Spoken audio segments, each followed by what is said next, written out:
go from the front door to the car. Always.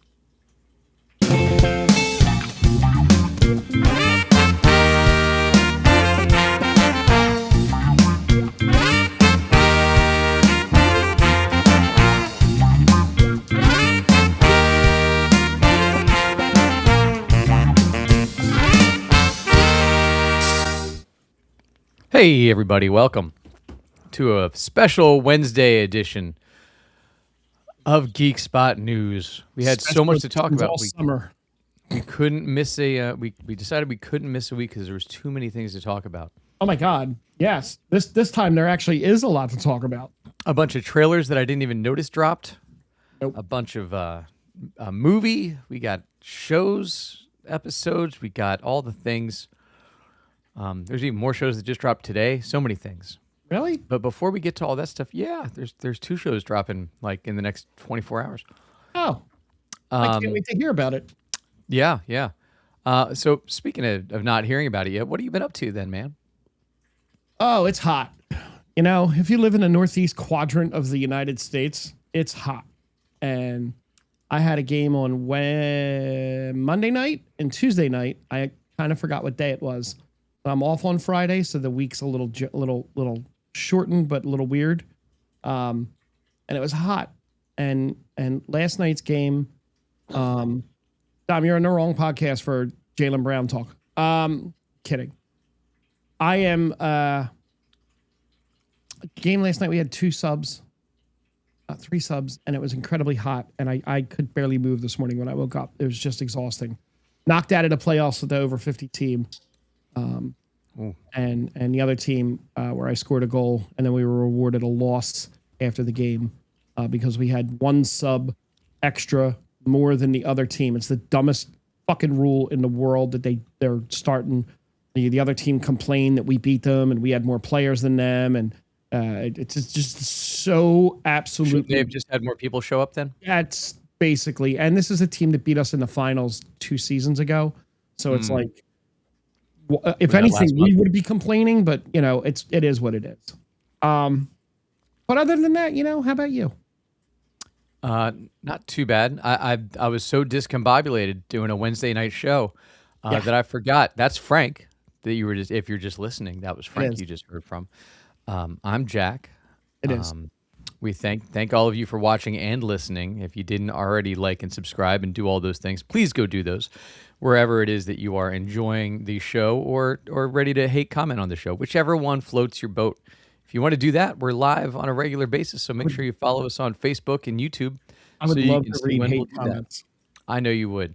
Don't worry. It might almost be time to go back and read the Nerd Revolution Radio, which was the first iteration of this podcast, and the hate comment that we got on Apple many years ago. Oh, it is almost time for that.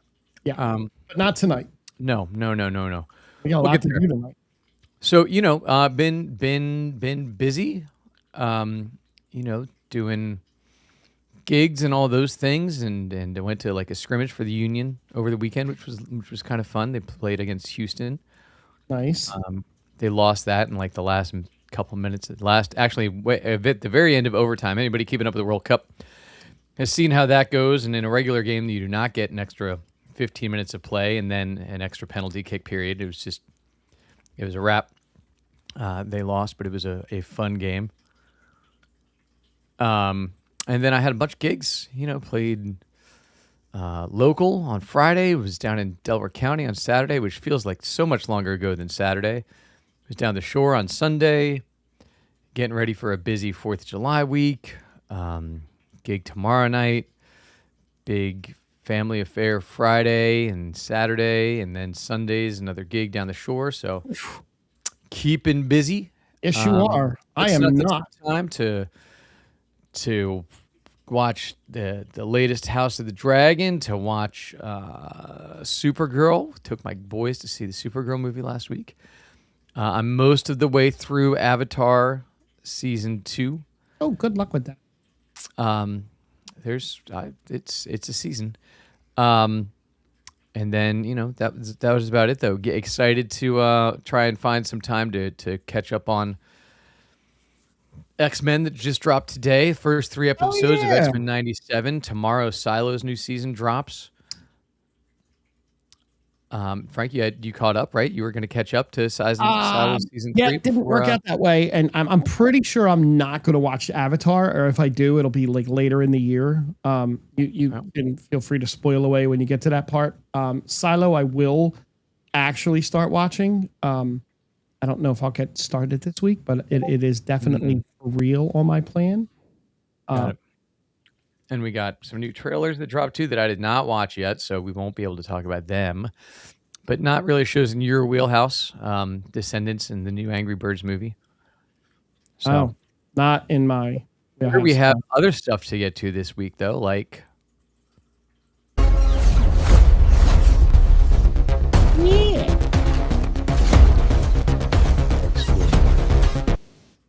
we're gonna do a longer list this week. Oh, we're gonna. And as Dom said, Dom posted a negative hate comment he got, and he said negative engagement is still engagement. I agree. It is. If people are still watching you, if they gotta watch you to hate on you. So, I'm all for that. So in honor of 4th of July coming up in a couple of days. Hey, that's this week. That is this week. I'm off on Friday. And Matt said, come over to the pool. And I'm like, maybe it's going to be really hot, even though the pool's cool. I rhymed. I decided to go with a combination of, I did some Google searching, and then I did some Google Gemini help for the top 20 best fictional presidents over TV and movies. So this is the top 20, mostly from Google Gemini, but it lined up with most of the lists that I perused. I think we did a shortened version of this not too long back earlier this year. Did we do presidents? I remember talking about Dave. The Dave, right? So we went back 20, and we can speed through a lot of these because there's a bunch of these I haven't seen. Shocker. And one real president that's in here for some reason, even though I said fictional. Interesting. Yeah. Right, so at number 20, we have, and I'll say the president, and you see if you guess the movie first. Got it. President Baxter Harris. No. Okay. President Baxter Harris is played by Leslie Nielsen in Scary Movie 4. He comes in at number 20. God. Yes. This list goes deep quick. That is a deep cut. It is a deep, deep, deep cut. At number 19, President Fitzgerald Grant III. Fitz, right? Fitz. It's from Scandal, right? It is from Scandal, played by Tony Goldwyn. That was marred by all sorts of stuff. I didn't watch Scandal very much. No, I wish I had, though, because I heard it was really good for a while. It is. It goes off the rails fairly fast, though. Like it doesn't take it long to be like, oh, what are we doing? This list has some idealists, some action heroes, and some satirists, right? By number 18, President Jack Stanton. I remember Jack Stanton, but I don't know what Jack Stanton is. That American president? No, that's from Primary Colors. That would be played by John Travolta. Well, but he wasn't president yet. Well, it just says that a governor on the campaign trail, heavily modeled after Bill Clinton. So again, does he win at the end? Maybe I don't know, but not all of these presidents are presidents of the United States of America. I will say that. I hope John Cena is on this list from his movie with Idris Elba not too long ago. Heads of State. He is not, but he would have made my top 10 probably. including comedic roles. Speaking of comedic roles, President Mays Gilliam. I don't remember him being president. I don't remember him winning, but it's from the movie Head of State, played by Chris Rock. That's a deep cut. Yeah, I don't remember that movie at all. I do, and it's hilarious. Well, look at that. At number 16, we get President Abraham Lincoln, who was not a fictional president, but seemingly was on most of the lists. Well, but probably because of being played by Daniel Day-Lewis. Correct. And also, My favorite Lincoln portrayal is Abraham Lincoln Vampire Hunter. Right. He did not make the list. I mean, I feel like he did right there. Well, did Daniel Day-Lewis play him? Yeah. Really? Yeah, in Played Lincoln. Not the Vampire Hunter, though. No. Is this the Daniel Day-Lewis version? This is the Daniel Day-Lewis version. Oh, well, that's upsetting. No, it was Ben Walker, I believe. Okay. Benjamin Walker who played him. At number 15, and I have no problem with this list and where these people are so far, because these seem like they're more kind of, President Mackenzie Allen. You remember President Mackenzie Allen? I don't. Right. She was from Commander-in-Chief, played by Gina Davis. Oh, wow. That's another deep cut. Yes. So is the next one. President Thomas Wilson at number 14.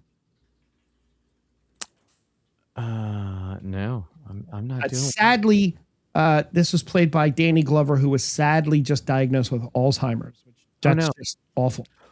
What was he president in? President 2012. Oh, the movie 2012. Yes. I don't remember. I saw that. That was the John Cusack jaunt, right? But I don't remember. Maybe I didn't see it. Coming in at number 13, one of my favorite presidents, President James Dale. Remember where James Dale was president? What movie? I don't. I'm doing shitty on the president list. Yeah, you're not doing too good.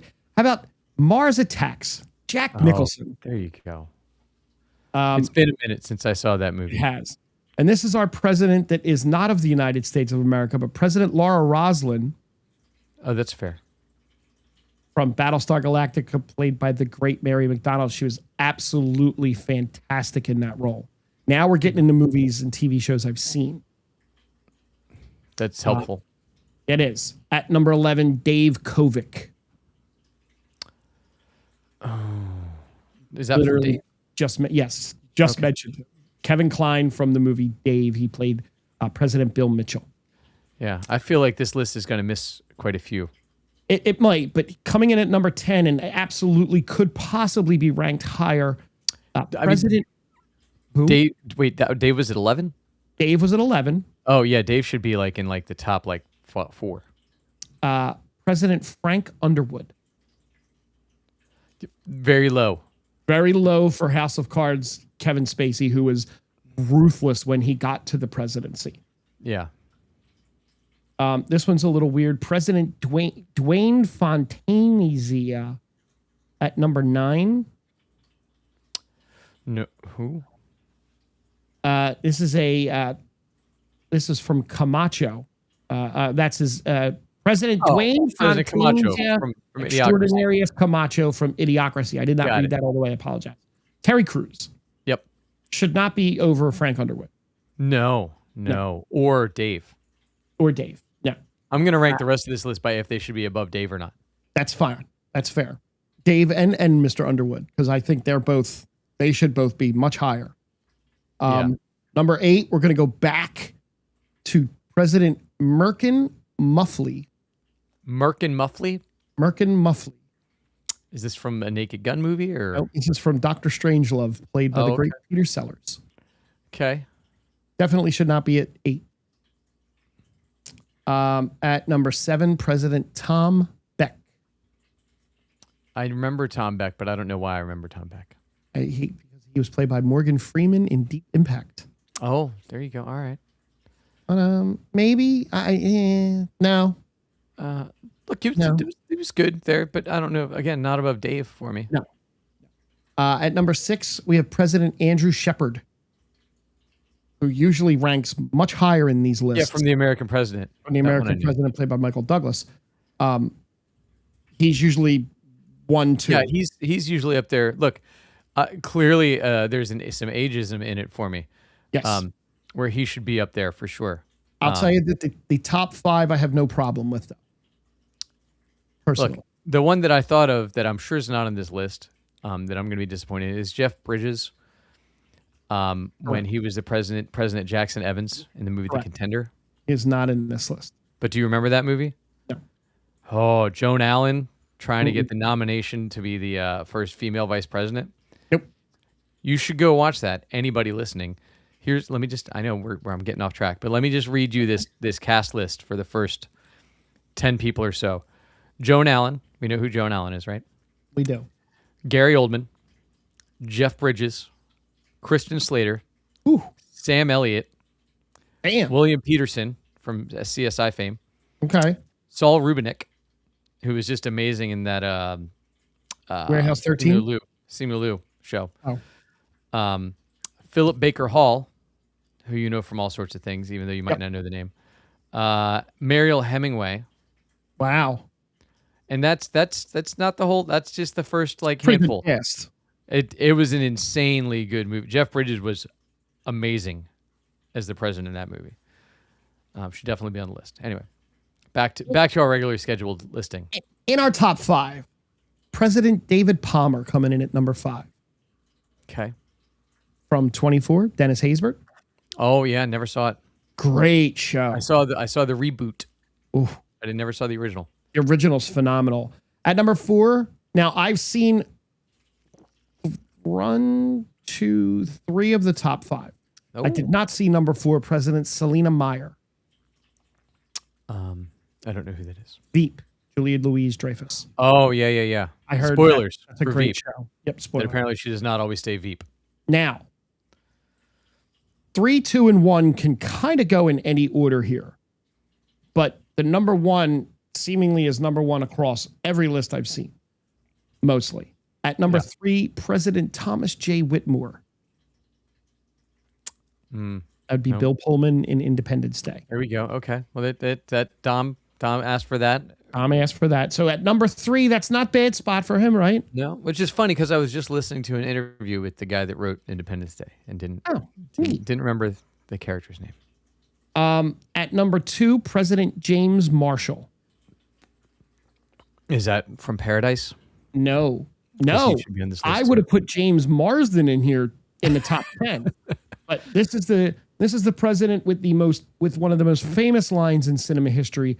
Get off my plane. Oh, got it. Little Harrison Ford in Air Force One. Yeah, And not in my top 10. No, For best presidents, he is just a dude on a plane. He's a No Gerard Butler on this list. No Gerard Butler. Well, he wasn't president, wasn't he? Like the president's like. Wasn't he an Olympus, or was he just Yeah, Secret Service guy? I thought he was a Secret president. Service guy. No. Oh, and then there's the new one where what's her name's the president? Nope. Shit, kicking ass. But the number 1 fictional president, which is almost universal across any list you look at like this, President Josiah Jed Bartlett. Yeah. From West Wing, Martin Sheen. A show that I never got to watch. Really? Yeah, never. I wasn't into the political drama when it came out, and then it's been so far away from it that I never went back. My friend Brett watches that. I think he watches that almost like I watch The Office sometimes. Yeah. Well, I don't watch The Office as much. Viola Davis in G20 is the other one I was thinking of. Oh, okay. Yeah, there's a good bit of presidents that weren't nominated on there. No. He did more presidential stuff there than he did on Air Force One, though. That's for sure. He did. But that's it. That's all for the president. It wasn't a bad list. Some good presidents there. There's some very good presidents there. I got a better list for next week. Dave should have been about 7 spots higher though. Easily. Right. And Underwood should have been. I would have put Underwood at least at 6. Yeah. That's fair. All right. Moving on. All right.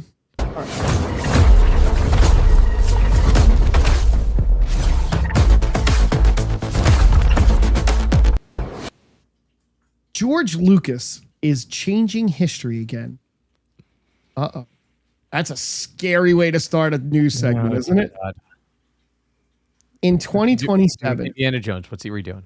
In 2027, when we hit the 50-year anniversary of Star Wars, George Lucas will get his own Lego figurine with the Lego set being released in 2027. I mean, imagine George Lucas as a playable character in the Lego Star Wars games. Who wouldn't just be George Lucas with a lightsaber? I wish that they would DLC it, but George Lucas is getting a Lego minifigurine in a 2027 set that they haven't announced. I thought that was pretty cool. Nice. I saw they just dropped DLC for some other game that's been out for like 10 years, like this today. They're always doing. I know, but like one that like hadn't had new DLC in forever. Oh, I didn't see that. While we're talking about video game DLC, since Nintendo Switch 2, they dropped the new Mario Kart DLC this week. Mario Kart rarely drop games out all the time. But while we're on the DLC thing and the video game thing, Sony put out a tweet and a news thing today that has caused lots of ruckus in the online world, in the gaming world. PlayStation is ending production of physical game discs for all new games starting in January 2028. From that date, new games will be available in digital formats only. Now, it's very, very controversial. Well, and this news comes right after Sony just deleted content. Sony deleted like 550 movies from all of their people that had paid for these downloads. So now... So the Switch 2 sort of started this with a lot of the Switch games for the Switch 2. When you buy the box, it comes with a code, not an actual physical game. Right. The real big push on this is coming from Rockstar with the upcoming Grand Theft Auto 6 release, in which they said that there will be no physical disc made now and not in the future, not ever. If you go to a big box store and you buy a disc, if you buy a box with the disc in it, it's just going to have a digital code in it. It's just going to be a box with cover art. Right. Amazon, the pre-orders just went live the other day for Grand Theft Auto 6. Amazon completely sold out of the boxes. That's insane. It's insane. And this is all without having... Why does it matter? Do you get anything extra buying the box? No. Nope. You just get the cover art that you could basically print out off your computer. It's insane. There's nothing else in it. Everybody, and I'm one of the guys that's super looking forward to this game. I haven't pre-ordered it yet, but everybody that's pre-ordering this game, we haven't seen a single footage from the actual gameplay. The trailers are just cinematic trailers. Right. So there's no actual footage of the game out there yet. I'm sure it looks just like all of the other games, is my assumption. Just refined. But it opens up the question of, is this a good move? I don't think it's a good move. I think this is kind of a to be expected move. You really don't own anything anymore when it comes to media, unless you're buying DVDs, but there's less and less things that actually come with a DVD. Any software you buy for your computer, it's all digital. There's no more disk drives in computers. My gaming PC that I'm using right now, Nexus, has no disk drive in it. Yeah, but I don't go back to use the old Microsoft Office. No, nobody does now. Or, and I guess... No, there's a free version online called Apache that you can buy if you don't feel like paying a subscription to Microsoft. No, I know, but I'm saying like I don't go back and play and use it. Though, I would love to and as hardware has increased exponentially quickly as it has, right? Like I'm not going to fire up my old, I don't even remember what brand computer it was, to play King's Quest 1. No, you could download it in a ROM. Well, and even that, yeah, you can download it with an emulator and all that kind of stuff. And not even, because actually the processors are so fast, none of it works. There's ways both my kids are really good with the ROM things, and even on my Steam Deck that I have, I downloaded Atari ROMs and Super Nintendo ROMs. Okay. As long as somebody has done the work on them, yeah. Yes, somebody has to do it. Right. I think this is I don't think this is a great thing, but this is basically where everything's heading anyway. Everything is going digital, and it sucks because now we're putting our money into these companies and we're at their beck and call. If Rockstar decides tomorrow, hey, we don't want where the servers are too expensive for Grand Theft Auto 5, just going to shut them off and you're just going to play 6. Right. That could be what it, like Destiny right now. Destiny just ended live support. Bungie laid off. At one point, Bungie had 2,500 employees. They're down to like 300. Oh, wow. If Bungie decided tomorrow that, you know what, if Sony, not Bungie, if Sony decided tomorrow, hey, we're done keeping the servers on for Destiny 2. There's no live support, so we're just going to shut it off. There's nothing you can do about it.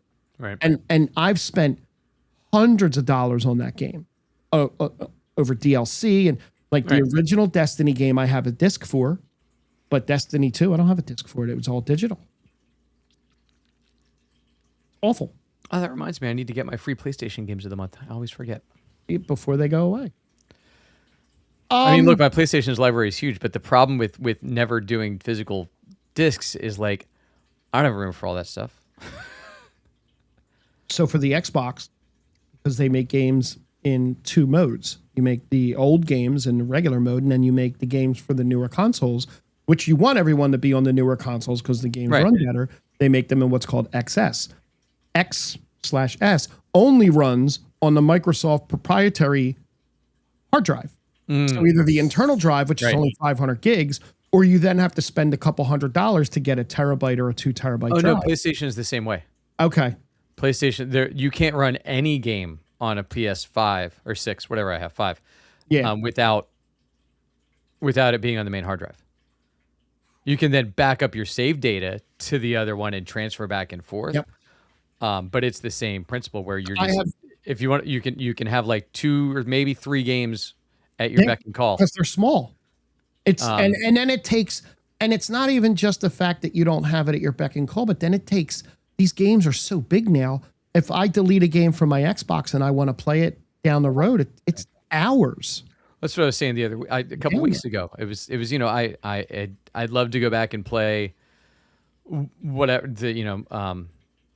God of War again or something like that. But if I like sit there and I'm like, all right, I want to play God of War, it's going to take me 2 days to re-download it and get back to where I need to be, and then I'll need time in 2 days to play. So it's not even like I can pop a disc in and go. Not even that. Then you're going to have to run an update, most likely. Right. And even if you have the disc, the problem is now there's so many updates that come out immediately after that it doesn't even matter if you have a disc, because the games are essentially bricked anyway unless you run all the updates. Correct. So, correct. I agree. It's kind of a moot point. I don't love that that's the way we're going with things, but it's a nature of the size of the file at this point. It is, and it's only going to get worse as for things, because soon. Well, if they would just actually finish anything before they released it instead of having to do patches for the first year, that'd be great. Cyberpunk, but that's fine. Yeah. Oh, yeah. And exactly. The licenses of the games, you cannot play them offline. Most of, if not all, digital games, even if it's a solo single-player game where you're not playing online in it, you need an online connection for the license to download the game to play the game. It sucks. But after 52 years, Netflix is rewriting a classic American Western for modern audiences. Oh, which one? Yes.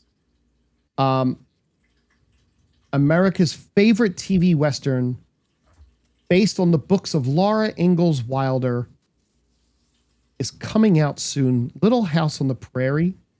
Oh, great. It's actually been filmed and is coming out, but it's going to be a different show. They're actually going to keep it more to the books than the actual TV show did. The TV show kept it all centralized in one location in Minnesota. And the books are going to have them, because she said, I was browsing the article, and she moved over 12 times during her childhood. And they're going to do that. They're going to visit different locations and move the family around, and not just stay in Walnut Grove, Minnesota. I don't believe for a minute that it will be closer to the books. Because you said at the same time that it will also be updated for modern audiences, which means it'll have random. How about more faithful to the original books? I doubt that too. And then we're moving the story all over the place. Sure, that part maybe, but I'm sure that it will be with the lens of 2026, unless you said Netflix. Yes. So the first season is going to be in Independence, Kansas. Which is where in the novels, that's the third in her books, was in Independence, Kansas, not Minnesota. It'll be So, interesting to see the level of diversity that Netflix infuses into this. All these pretty young people. well, it's coming July 9th, and looking at the cast list Yeah. on IMDb, it's pretty undiverse. It's pretty one diverse. Well, that's good. It's pretty one. It's pretty one Um, diverse. I don't know any of the people in this, and I would Yeah. love to do a deeper dive on this maybe next week. I'm probably not going to watch it. I'll give it a No. shot. I'm all into the westerns. I mean, 2 out of the Yeah. people on the first page. Yes. That's it. Yeah. But July 9th, we get Little House on the Prairie back on Netflix, updated to a more modern, old version of Little House on the Prairie. Not looking forward to it. We have a spin-off series from Shrek. Shrek, I'm a donkey. I'm a donkey, Shrek. Getting donkey. Oh. I don't know that anybody's been clamoring for that. Yeah. But- June 30th, 2028. DreamWorks and Universal have set Donkey, starring Eddie Murphy. For Peacock, I'm guessing. It does not say. I would assume it's Peacock. If it's Universal, it should be Peacock. Probably, but it doesn't say where it's going to be releasing. It wouldn't shock me if they put it in the box office in the actual movie theater, because it'll do money with kids. Well, is it? Oh, it's a movie. Yeah, it's a movie. This is Oh, a series. This is a movie. I thought it was a No, spin-off this series. looks like it's a movie. There's a spin-off movie. Well, it's not coming out for 2 years. So. Right. So it'll probably go there. We also have Prime Video releasing something September 16th. We're getting Reacher season 4. No, I thought But Reacher season Neely 4 is comes August. first. Right? No, wait, hold on. No. Jack Reacher will start 3 episodes on August 12th, followed by weekly releases up to the day Neely comes out, which would be September 16th. Which seems odd to me, because I thought that Neely was supposed to bridge the last season to this one. So did I. And I thought they already filmed, like you had said to me earlier, they already filmed Neely. Yeah, If I thought that filmed before Reacher. Right. I know that he had to leave the set of Reacher to go film Yeah. on that. So I thought that it was already in the bag before, but whatever. I don't know how much post-production you can need. And if you need that much post-production on one of those shows, that seems problematic. I guess. But look, Alan Ritchson is a busy boy. He really is. I don't know when he has time to film all these movies he keeps doing, but good for him. Landman. We got a Landman update. Yeah. Update. The entire cast has struck oil for Landman season 3. Demi Moore has negotiated a new contract, which she will be getting between $740,000 and $770,000 per episode, which puts her close to what Billy Bob Thornton is getting. Ali Larder will be more than doubling her salary up to $350,000 or more an episode. I mean, the fact that she's not making the same as Demi Moore is mind-blowing to me. And then Jacob Laughlin and Michelle Randolph will now be getting between 130 and 180. And the rest of the cast are getting sizable percentage raises. So this is all based on season 3 with open negotiations for season 4 for them to get more money if it gets picked up again. But they already filmed season 3. So weird that they're just negotiating now. Yes, which probably means you're getting a season 4. They just haven't said it yet.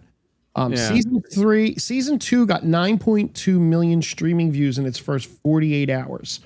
And the finale reached 14.8 million views in 2 days. It was a good season. I thoroughly enjoyed it.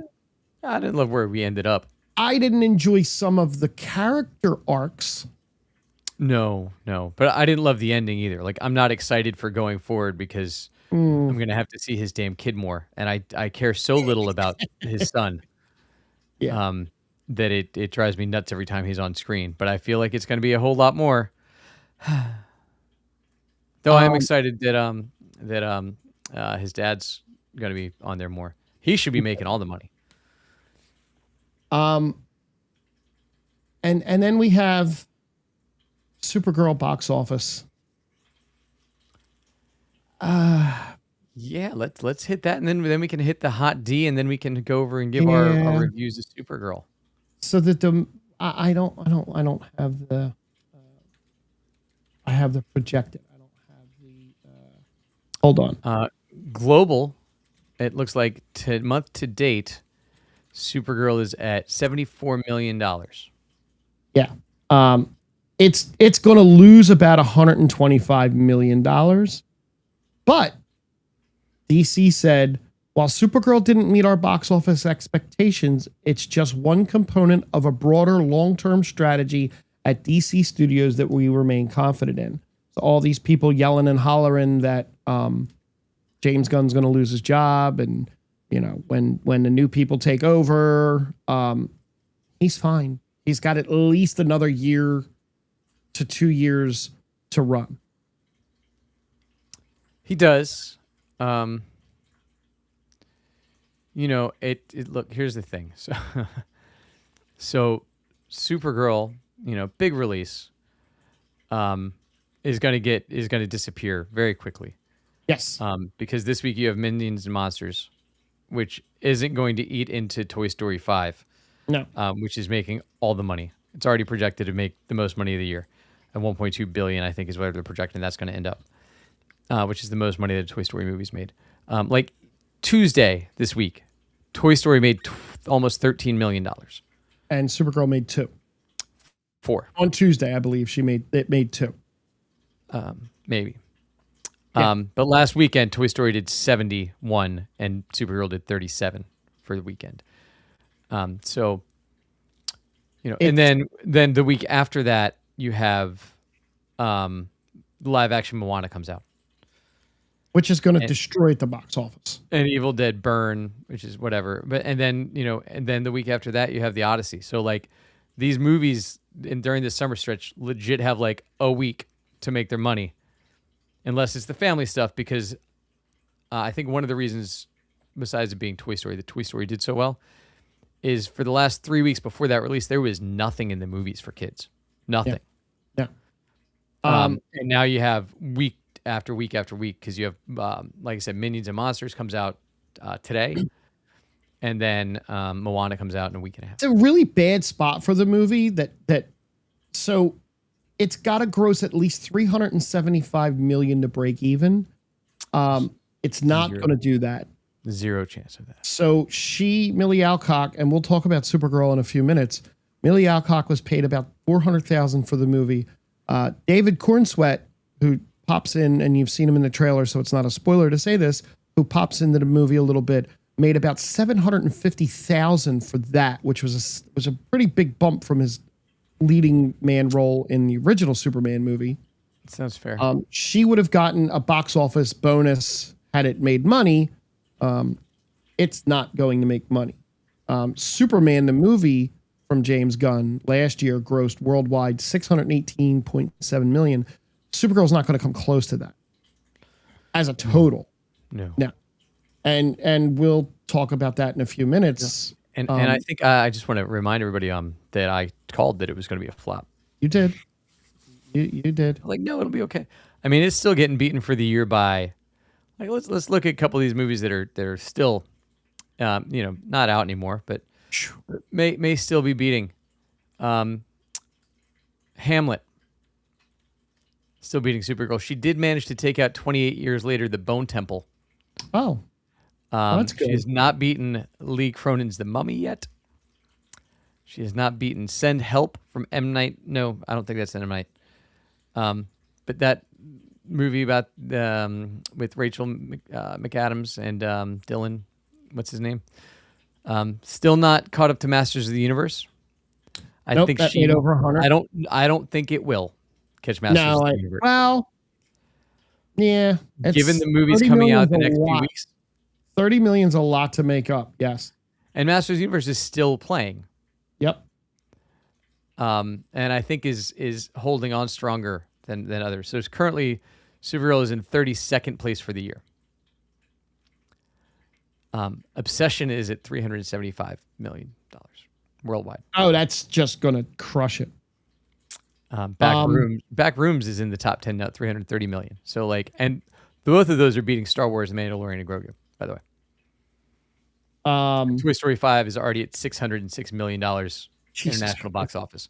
That's good which for puts them. it in 6th for the year already. In a week, or is it 2 weeks?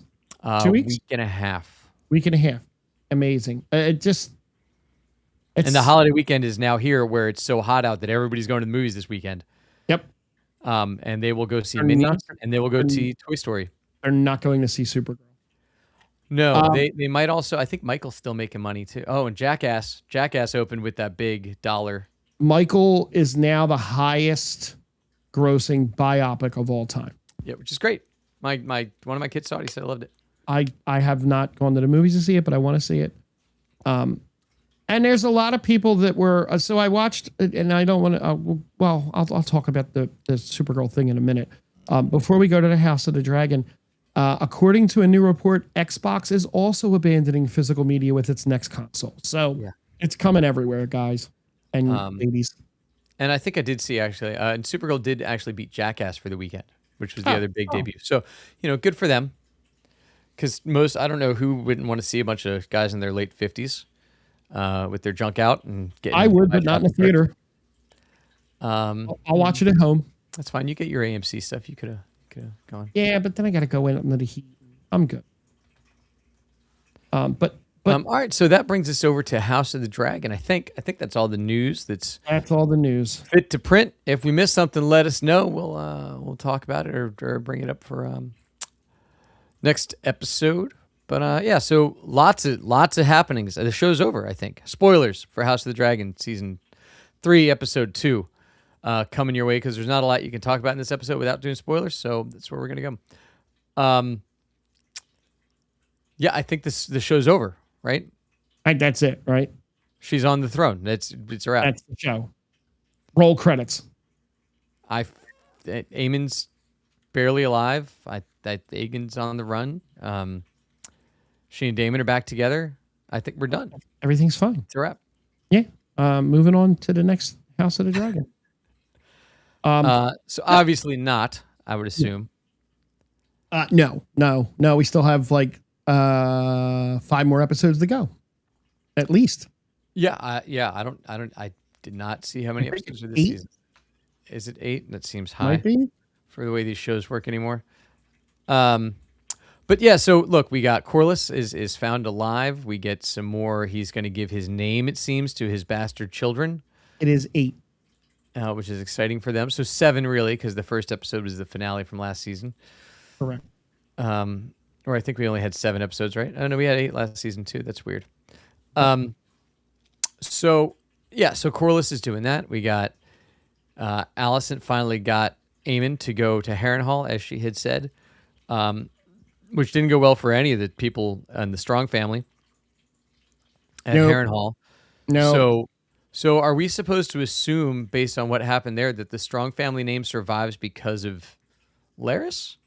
It's the only possible way at this point in time. Dom saying this episode was one of his favorite in all of the Game of Thrones universe. I won't say it's one of my favorite of all.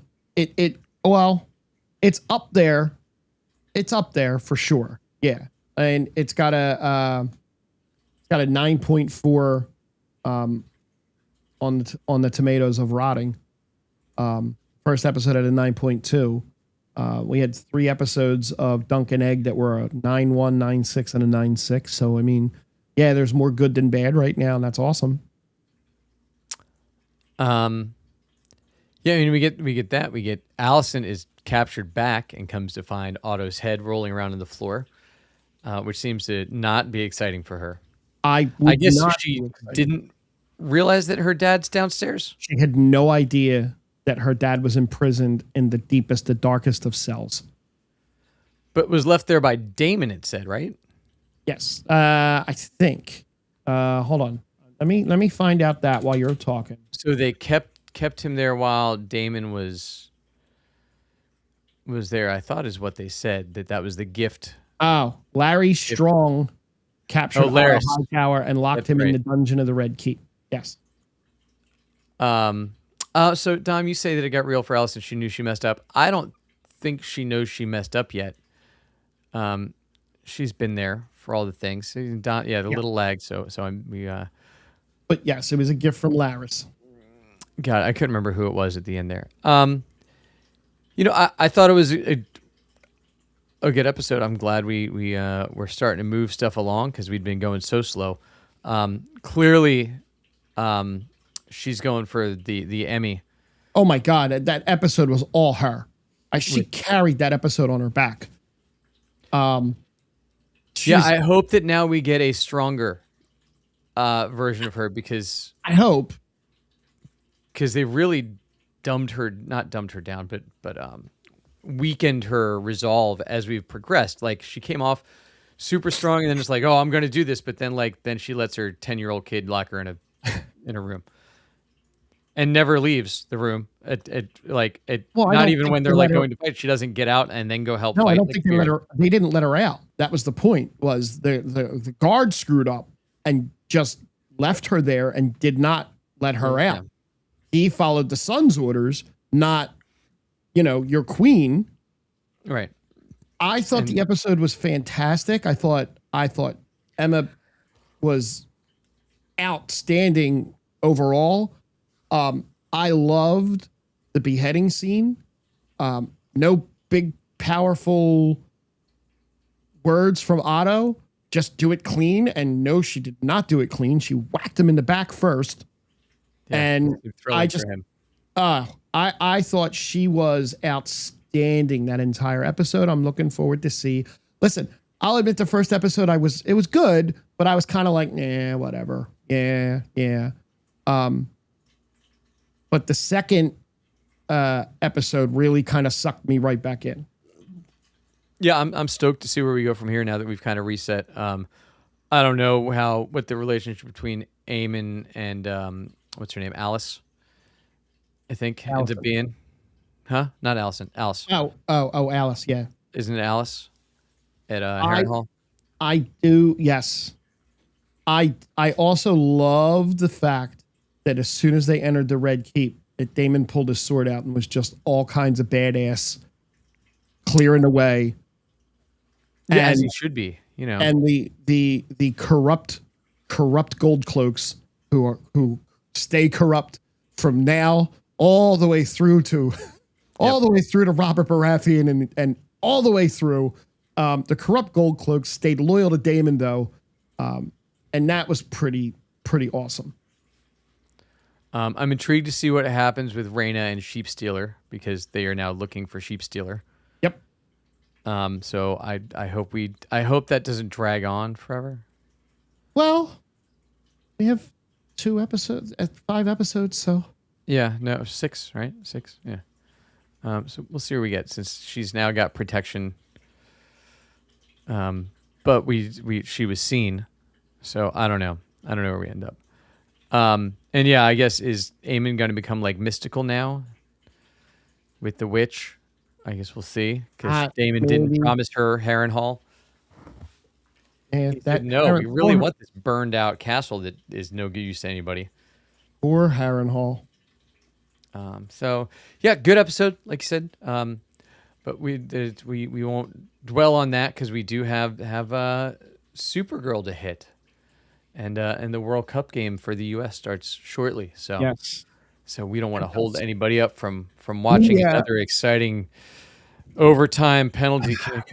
We at work, really fast. We were picking the knockout game. This is the knockout round. We were picking the round robin games.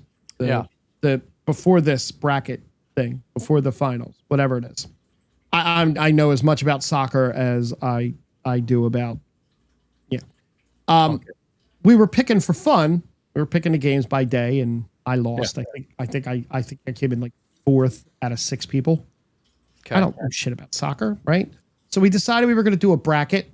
We usually do betting things at work. and we found a bracket. We printed it out, and we printed it out in 12 pages. We got really nice one off CBS, and I started to cut it up. You know, remember in grade school that paper cutter thing that they told you would cut your finger off if you mess with it? Yeah, still scared of that thing to this day. Didn't have enough time to finish it the other day when I left work, and I came in yesterday, and the owner walked over with it all taped up and together, and she's like, "Here, I finished it for you." I'm like, "Oh my God, thank you so much." Oh. We hung it up, and she also got us the Lego World Cup trophy. Amazing. And to give us the prize to the winner. So now we sent the email out. I think there's 27 people or 24 people that filled out brackets. We filled them all out ahead of time. We picked the game Sunday, Friday before we left work, and sent it in. And then we picked the bracket Monday before 1 o'clock. So everybody was on the same page. So now we have it hanging in our office and nice. Filling it out every day. If France gets knocked out of this tournament, I'm screwed. Right? If she's a great, absolutely great boss, and I don't think I've ever said that in my life. But if France gets knocked out, I'm screwed. I only have the USA going 2 rounds before getting knocked out. So, but let's go USA tonight. Yeah, they should be okay tonight. Their path is not easy after the next round. Yeah. But we do have a movie to talk about, and you actually did not tell me what you thought of the movie when you saw it. Yeah, I did not. I know I knew going into it that you weren't going to sing high praises for it, but now after having seen it, I want to hear what you thought of the movie.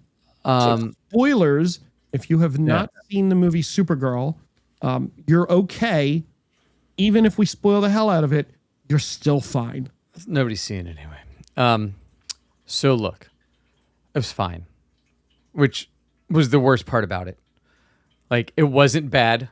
So it's not like, oh my God, there's so many bad things in this movie that I can enjoy how awful it is and just hate watch it. Like, it was fine. It wasn't great where I was like, oh my God, they did all the things I wanted them to do, or that I'd hoped that they do, or like they made really interesting choices in the deviations from the novel, the graphic novel. It wasn't that either. It was just fine. Like, Millie Alcock was good. She wasn't great. She wasn't awful. The writing was fucking awful. But she did what she could with it. The girl playing Ruthie, same thing. Like, she was great. The writing for her was awful. Lobo was fine. I wanted to love him. I was super excited to see him come in as this agent of chaos and be the Deadpool, which is what he should be, of the DCU. And Deadpool in so much as the over-the-top personality takes over every scene, like, just bigger than... And he was just a dude. Like, he never came across me like, oh my God, this guy's like just chaotic and everything. And like, I never got that, which was really disappointing to me too. Krem was so lame. And not like the Krem in the comic, for example, is just a big dude that wears basically a loincloth with like red hair and a beard. Normal looking dude. This one went so hard in making him up to be creepy looking. Yeah. That like you didn't get anything other than like he's just a creepy. What else is this guy gonna do? Look at him. I'll talk about the stuff that they changed from the same. And then if you heard our Superman review a few months ago, you know my feelings on Crypto to begin with. And I was like, I'm so excited that Crypto is still the center of the effing DC universe, where this entire movie is about Crypto, which is another big departure from the book. But I'll get to your thoughts before I hit up all of my specific stuff that I took notes on after the movie was done. So I thought Millie was great. I thought she was great in the role. She absolutely has what it takes to be Supergirl going forward. I loved her. The sidekick girl, I hated the entire movie. I just wanted her. I wanted nothing but her to shut up the whole movie. I just didn't like her. I'm the character. I didn't like the character. Yeah. Lobo, same thing. It was Jason Momoa with a cigar and makeup on. It didn't blow me out of the water. I was confused how he got captured, but then maybe he did that on purpose to get in there. So, okay. But the writing felt like it was all over the place. The villain was wholly forgettable. I thought every time Superman was on screen, it uplifted the movie. I really enjoyed the backstory part. They doubled down on Superman's parents being assholes in this movie with just one line, right? Yep. They said, is sending their nice, that handsome young man to go conquer a planet. Right. As a conqueror, I was like, oh, God damn it. They doubled down on that. That's fine. Whatever. I don't care about that. The ending of the movie was a choice. After all of the backlash to Man of Steel, the fact that that's the choice they went with. Yeah, he's the symbol of hope. I don't, She's the awful person that's not, go ahead. Yeah. No. She's the awful one, right? Well, her mother told her, but like, her father told her to be good. Her mother, well, no. No, her mother. Her mother said you don't have to be nice. Right. And you don't have to be good all the time, but you have to be kind. Right. Well, she was kind, putting him out of his misery. Which, like, well, no, but he hurt her dog. So, I don't understand making the whole movie around the dog. That also was a choice. The woman. So the comic, just to hit that real quick. Yeah. So in the comic, that is also the story for why she goes with Ruthie. Okay. However, in the comic, she knows that Crypto's already fine. Gotcha. But she goes so Ruthie doesn't go by herself. So it makes her already a better person. Right? Like she's not going because of her dog. Right. She's going and using the dog as an excuse to Ruthie for why she's going to go on this adventure with Ruthie to protect her. And then you just get Kara is selfless. Right? This made it, she's not. She's still a brat. It's about her dog. Yep. I did see, so who the dog is still just a problem all the time. I saw a lot of online. I was looking at different things. I was looking at threads and I was looking at different things to see what other people were saying. And there's a lot of people that say they enjoyed the movie, and that's great. I that's awesome. But there's also people that are saying that the reason why people are hating on the movie is sexist and it's not a white male in the role and it's because of things she said. To me, it was none of those things. It was not a good script.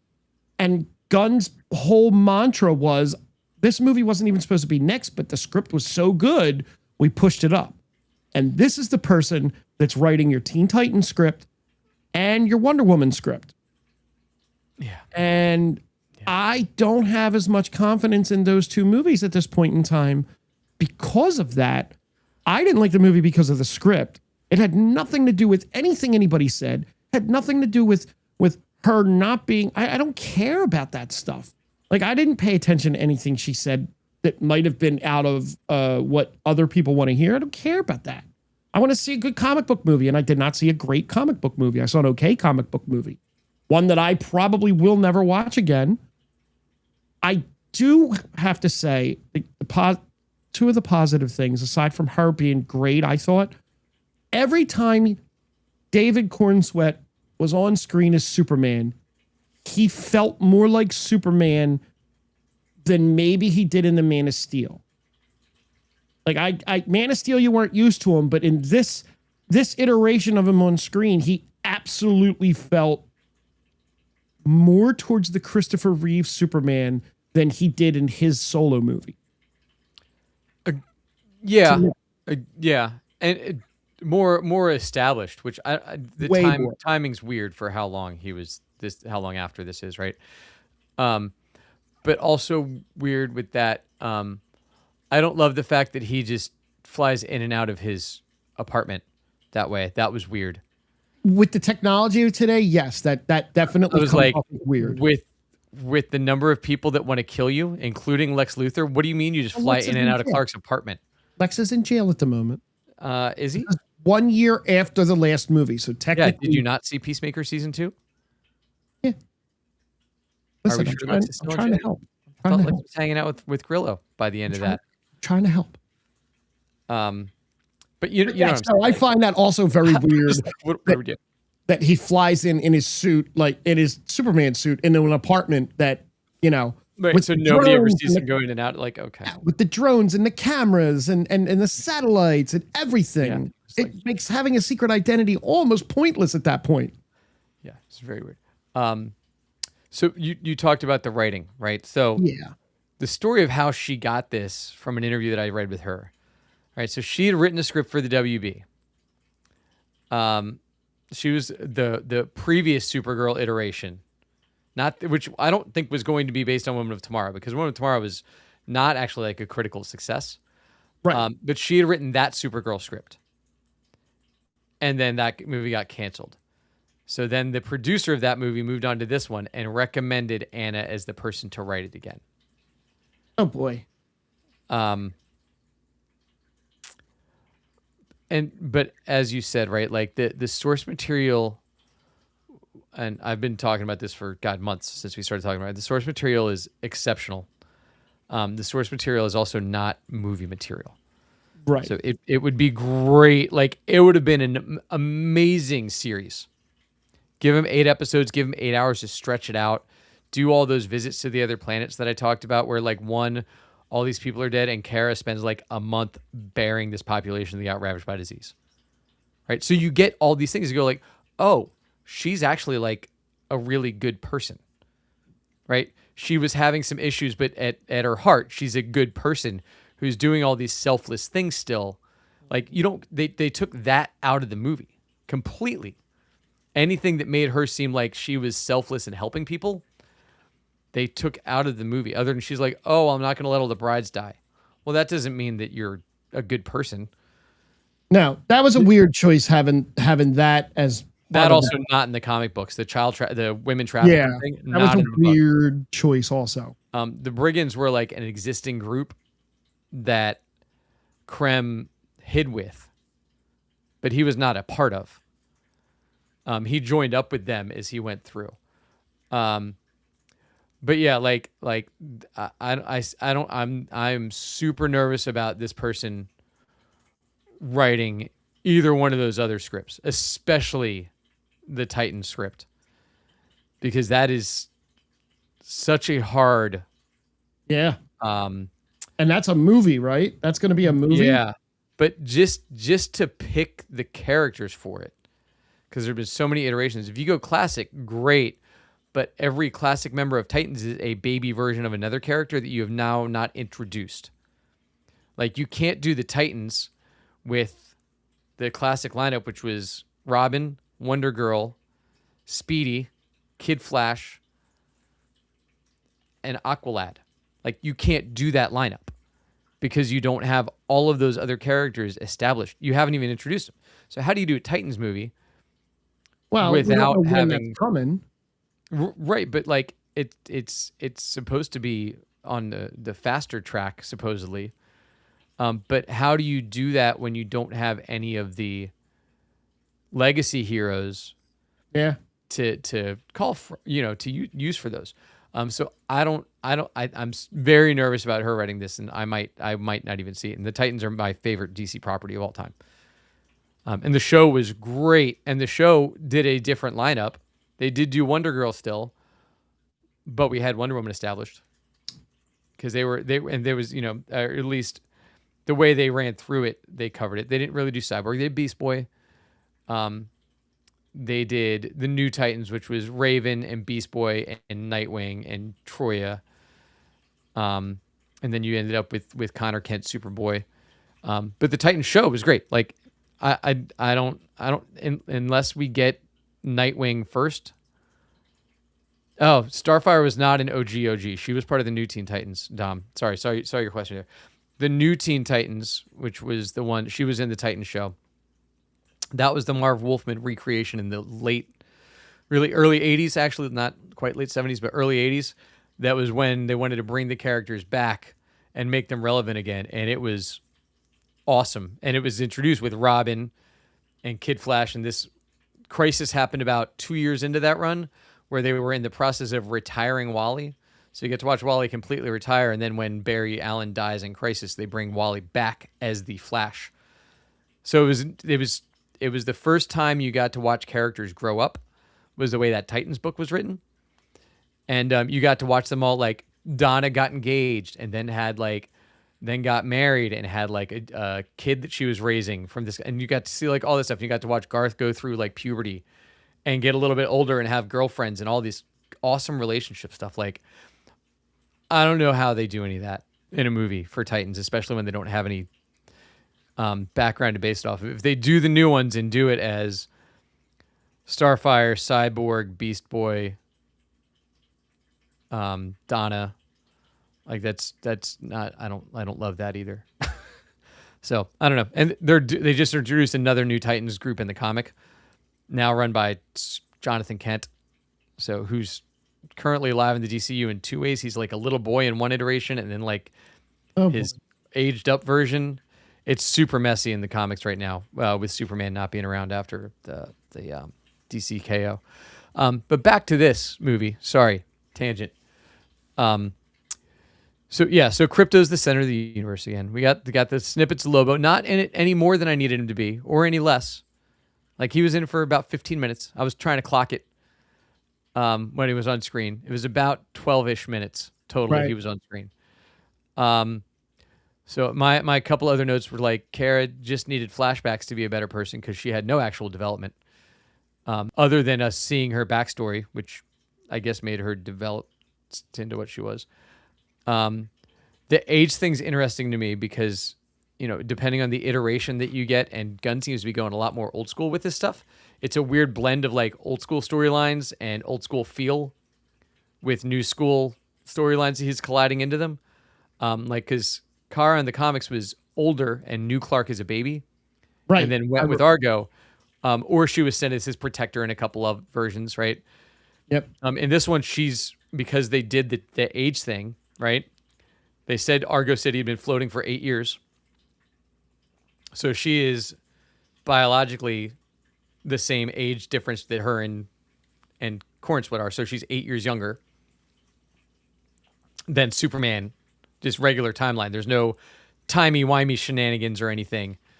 So that's interesting to me, because it was like where she already she got out of the plane knowing what she was doing. You know what I mean? Yeah. Because we also have not had a point where she would have been used to her powers. No, because they kind of they kind of glazed over that when she opened up the pod and she took a few steps and he said, your power should be kicking in about now. And then we fade to black and go to present day. While I did not need a training montage with her, it probably would have been neat to see, but I don't think we needed it in that movie. No, I agree. The timelines are all very confusing, and they were so specific in the first one. Like 3 years ago, this happened. 3 months ago, this happened. A year after the last movie, and no, there was no flash. There was no flash saying 3 minutes ago this happened. She spent another year screwing around, being hammered. I guess. Okay, and started taking crypto now. So he can't save Clark's life every week. All right, great. But that's her dog. Sure. The only other note that I had that I was distracting to me was the soundtrack. It was an odd soundtrack. God, the needle drops felt like I was like, why am I watching Grey's Anatomy? Like, why are we doing a slowed down version in the middle, like a CW montage at the end of the episode? I was like, what are we doing? Yeah, it was. And then the jazz club was weird with playing "Girl from Ipanema," and I was like, "What? I do like that song, but really, why do you do the Star Wars Cantina thing? Like, what? Why are we singing your own stuff? It's Carlos Jobim classic. Like, what are we doing?" But James Gunn didn't direct this, so the music. I mean, maybe he had input on the music. Oh my god! But it looked like a James Gunn movie. Jesus. Like everything about this movie felt like it was their Guardians. Just without, any of the heart or interest or fun of Guardians. Again, like, and then the way at the end, when she goes and kills him, and like, this one's for what you did to my dog, and this one's what you did to the little girl. I'm like, what? So she learned nothing throughout this. Like, her arc was now that she went and killed somebody for messing with her dog, even though her dog's fine. That she now wants to be a superhero. I guess. And so in the comic, again, in the graphic novel, only to compare because they set themselves up for that by saying this was based on the graphic novel. They send Krem to the Phantom Zone. And then when Ruthie is an old woman, they do a time jump where she goes to see Krem. And then when she's an old woman about to die, she's raised a family and they're all living good lives. She goes, pulls Krem out of the Phantom Zone and kills him right before she dies. So Ruthie gets her revenge. Right. Which seems fitting and wraps up she always wanted her revenge.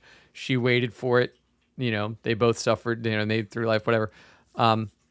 Instead of now weighing that on Kara and giving us the end of Man of Steel again, where our supposed to be good superhero is killing their villain instead of, you know, and not even accidentally, like maliciously. I hated that ending.